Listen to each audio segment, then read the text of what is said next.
we're excited to have Dani Monroe up next from Gritbox Fit. I cannot do it all day. It's hard. Gritbox Fitness.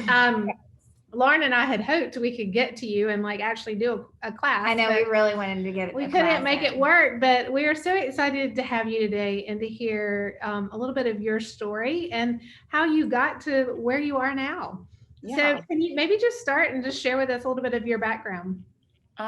Yeah, thank you guys so much for having me. This is so exciting that you guys are launching in Charleston, but a bit about me, I was actually born here. There's a few of us left, but I grew up in Charlotte, North Carolina. And then after graduating, I moved here because I was like, we do Charleston for family stuff, but I've never done Charleston on my own. And my grandparents lived here. So post-grad, trying to figure life out, I was like, at least I can save a little money on rent while I figure it out. So I moved in with my grandparents. And then I was on track to actually go to PA school. And I was working in the ER as a scribe, and it was an entry-level job, so I wasn't making that much money, so needed a second job just to, be able to feed myself. So I started working at Lululemon, and at the time, Cody, who's the owner of Gritbox, was an ambassador. They have a great ambassador program where they kind of highlight members in the community that are local and do things to help the community in health and wellness. And it was super close to my house. So I was like, I got to give it a try. I've never boxed before, but I was an athlete growing up and I love to be active. So I was like, let's try kickboxing, and fell in love with it. And now 4 years later, here we are. That's awesome. That's amazing. Yeah. So you started out just like doing their classes? Correct. I was a paying member. So I signed up. Lululemon is great. And they have a rewards program for their staff. So they encourage you to go out and sweat in the community. So they were paying for my classes at Gritbox. So I was like, this is great. Like I can try something new, but also support a local business. So. Okay. And so then where did you go from there? So you're loving it. You're going to all the classes. So Cody, the owner, it's actually really funny. He asked me if I knew anyone who had any experience being an executive assistant. And I truly went through my contact list trying to think of someone. And then we're sitting down talking about it. But in the back of his head, he knew he wanted to ask me, but wanted to get a feel for how I would react. And one of the coaches was in the gym working out, and she popped her head in and she was like, why don't you just hire Dani? And I was like, I mean, I could probably figure it out. So that's how it started. But he knew in the back of his head that he wanted to see if I'd be interested in the position, but wanted to kind of get my reaction first. Okay. Sorry. I'm such a okay. So you go in, you become his executive assistant. Mm-hmm. Now, have you quit your job at Lululemon in the hospital? So at this point, I'd stopped working at the hospital because I got all the hours I needed. I was still at Lululemon because I just loved that job. So I was like, this will get me through. And now I'm taking on being an executive assistant. So probably juggling 3 jobs is too much. So I stuck with Lululemon and Gritbox. That's great. And so is that still your title there now, or tell us how you kind of spend your time? So I started out as his assistant, and then I started picking up some front desk shifts and learning more about the ins and out of Mind Body, which is the software we use for booking, membership, all that fun stuff. And then one day he was like, how'd you like to coach a class? And I was just not expecting that at all. Yeah. So then went through coaches training. So did a little bit of front desk shifts plus coaching. And at this point I quit Lululemon because I was like, I've got a lot on my plate and want to make sure I have a good work-life balance. So stuck with Gritbox. And I was still applying for PA school at the same time as well. So I was like, we got to get focused, get these applications in. And then Cody was like, we're going to open a second location. And so at this point, I'm like, okay, things are happening for a reason. I love Gritbox. I love what I'm doing. Let me just go all in on Gritbox and put a pause on PA school, because I can always go back to school, but I can't say I've been able to really work with the business as it's starting to grow. So we opened up our second location last year. And so now I'm a studio manager. So I manage the West Ashley location and the downtown location. So I'm still coaching every once in a while, but I am definitely more like in an admin role than I was from the start, which is really cool. Yeah. So, okay. And now what happened during COVID? So you become manager and then it goes into lockdown. What happened then? Yeah, so we had like our grand opening party in January, and we had like all these events happen or planned, and then March comes along and we're like, oh gosh, like we just opened a new gym, like West Ashley's good, but we still have to pay rent, you know what I mean? So we went completely virtual. It was me, Cody, the owner, and Dylan, who is the head trainer and studio coordinator in West Ashley. It was the three of us doing virtual workouts 6 days a week, sometimes 2 a days, just trying to get content out for our members. That way they could do workouts from home. But it was a crazy time. Yeah. And I mean, we've talked to several gym owners over the course of the last year who've had to do that. And it's really interesting because it might seem fairly simple to think, oh, I'm just going to put the camera on myself and do a workout, but it's not that easy. No, I always tell people, I'm like, I don't know how Beyonce does it. Like she's dancing and singing, and I can barely like do a push up and talk. Like, I don't know how she does it, but it was definitely an adjustment. We actually were watching our old videos last week just to see the progression of how when we first started filming, like towards the end, because I'll still record virtual workouts for our virtual platform, and it's just night and day from when we first started. But it's cool. It's nice to be able to offer it to people who can't, come into GritBox. They can still get a feel for the culture and our programming from home. Yeah. What do you think makes a good, I mean, you seem so happy at GritBox. Like, what do you think it is about the culture there that makes you feel happy? And also, it seems to be, there was another speaker that we had this morning, and it's neat to find a business culture where you can really be pretty entrepreneurial inside of an organization. So kind of tell us what you think about that. Like, what makes GritBox so special to you? Honestly, the community and just the energy you feel when you walk into GritBox, I feel like is very unique and special. You can tell that everyone who goes to GritBox, or even when they're at GritBox, is motivated and they're there for a reason, and they just want to support each other and themselves to try and reach their goals. And that's what really inspires me, because I wanted to be a PA because I really like helping people. And I feel like with GritBox, I'm still helping people with their health, just through a different outlet and something that I'm also passionate about. So it's easier to, motivate other people when you're in it yourself. Like, I'll take classes 3 to 4 times a week. So I'm, representing the brand as well. Yeah. Well, so where would you say that your passion for exercise and wellness came from?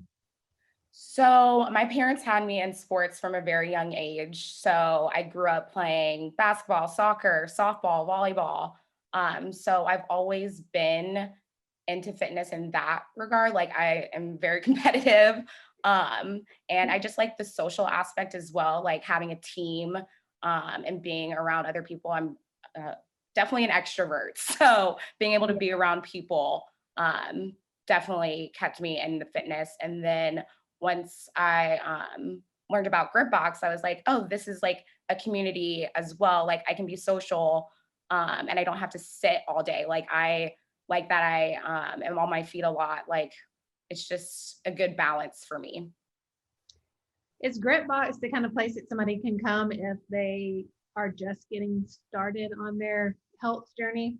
100%. I had zero experience in kickboxing when I first started. And now people ask me how many fights I've been in, which I think is really funny because I'm not. Yeah. No, I'm not an amateur boxer. I am in it just for the fitness. Maybe one day I'll compete, but as of now, I definitely don't want to get punched. But you don't need any experience to come to GritBox. We teach you everything you know. And that's one cool thing about boxing. It's a skill. So you can always get better. You can always challenge yourself on the technique, which I find really fun. Yeah, that's amazing. Yeah. And so what do you think?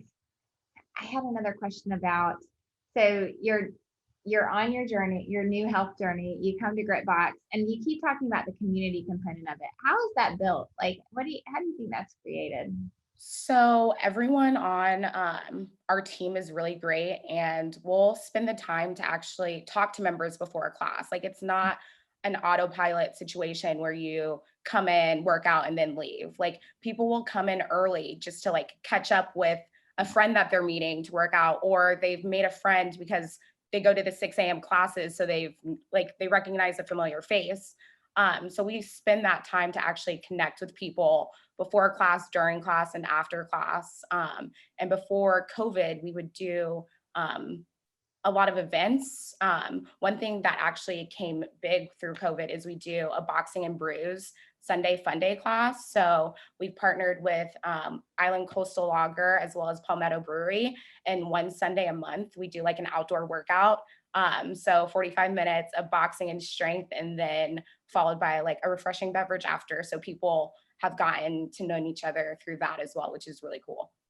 That's so neat. And at the Wealth Edit, we really do like we hear what you're saying, and we understand like that importance of community and making the connections with others, and just how like if you are on a journey of wellness and getting in shape and knowing like I want to continue this, how important it is to have those relationships that help like bring you back. That on the Monday morning you don't want to get up and you don't want to go, but your friends are there, you're like more likely to go. 100%. And so we see that, and trying to incorporate that into the Wealth Edit as well. But one of the things, so we launched on March the 8th of last year and went into quarantine 1 week later. Yeah. So here we are online mainly, and thankfully, we just had our first like real in-person event a couple of weeks ago, which was so fun. But trying to keep that community component while being online. Was that difficult for you? I'd love any tips and tricks you have. I feel like kind of through Zoom and doing these recordings, we got more comfortable. So you can still see our personalities through our workouts because we program them ourselves as well. So like an exercise I do might not be one of Cody or Dylan's favorite exercises. So you see our personalities through our programs, but also like we know we're not perfect. So we'll like say something wrong and like laugh it off because we're recording it. Like I'm not going to go back and redo the whole thing just because I tripped up on one word. So I think clearly we're the same. Like I feel like that makes it more relatable to people doing at-home workouts as well. Like sometimes you are going through an exercise and you're like, wow, this is way harder than I expected. Like I need to take a break, which is totally normal.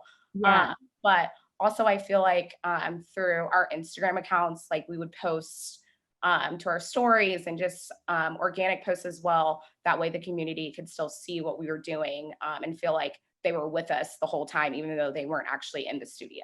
Yeah. And I do think there's such a component, health and physical fitness. I mean, it's so tied together with that community, like Emily was saying. And that's really true of financial literacy and these topics that seem sort of difficult, like if you're not in shape, it seems difficult to get in shape, but then you see this community of people and this ecosystem that's created. And that's really what our plan is with the Wealth Edit too, is like to create that community where it's a little uncomfortable to talk about money if you've never done it before, but then you realize, oh gosh, in a very short period of time, I could be a kickboxer too, or I could, be financial literate in a, skinny minute. And women are really, really good with money. So, well, let's switch gears for a second and talk about, because I've loved following you on Instagram. Tell us how you feel about personal branding or like branding yourself on Instagram. So I'm not gonna lie, at first I was really nervous to be kind of like that influencer on Instagram, but I've come to love it. Like it's really cool to be able to motivate someone just from posting like a workout. Like I get friends that text me, they're like, I wasn't going to do this today, but then I saw that you have taught like 3 classes and you're doing a workout. So spending 45 minutes isn't a big deal. Like in the grand scheme of things, I can totally do this. I just need to schedule time to get it done. So I really love that we can use Instagram to help support each other, motivate each other to just reach our goals and do what we love. I love that too. That's awesome. Yeah. Well, I don't know if you have any. Yeah, well, I wanted to know, like, what's next for you? I know it seems like you've been really great about like slowly pursuing next steps as your career grows and changes and challenging yourself. I think you probably get that from working out and you're realizing like the progress you can make through just like physical exercise every day, like slow and steady dedication. Like, where do you see yourself going next with GritBox or? Yeah, so the next step is just to franchise and hopefully open up more studios here in Charleston, but also in the Southeast. And once we're good there, maybe we go to the West Coast. Like, I'm in it for the long run. So I want to be there to help, launch if we open up one in Charlotte. Like, I'll be there in the beginning to help it run and get going, and then keep Charleston as my home base, but go to different cities when we're opening more studios. So that's where I see myself in the next 5 years. And I'm really excited to see what happens. I love that for you. Well, we have loved having you on. We hope you'll come back again. And next time we're in Charleston, we are coming to see you. But will you? Yes. Yes. Like I said, you don't need any boxing experience. I'll show you everything you need to know. The most important thing is that you have fun and get a little sweaty while you're doing it. That's awesome. That's awesome. Yeah. Well, tell us why you said yes to the Well Said It. I said yes because I just love being able to support other women.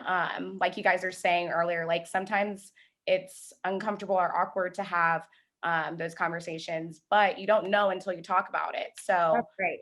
If I can help initiate those conversations, I'm down. Let's do it. Let's get after it.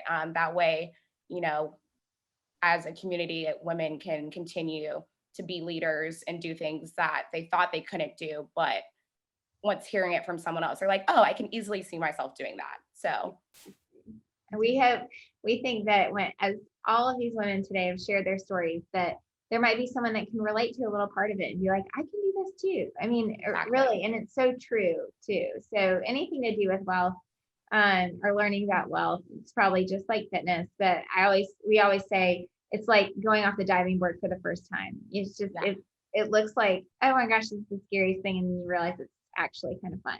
So exactly. Well, thank you for being with us today. I know you had a tight timeline, so I appreciate you carving out a few minutes for us. Of course. Thank you guys so much for asking me to be on. This has been awesome. I've been listening to some of the speakers today too, and I agree, they've killed it. They really have. Yeah. Thank you, Dani. All right. Have a great day. Bye.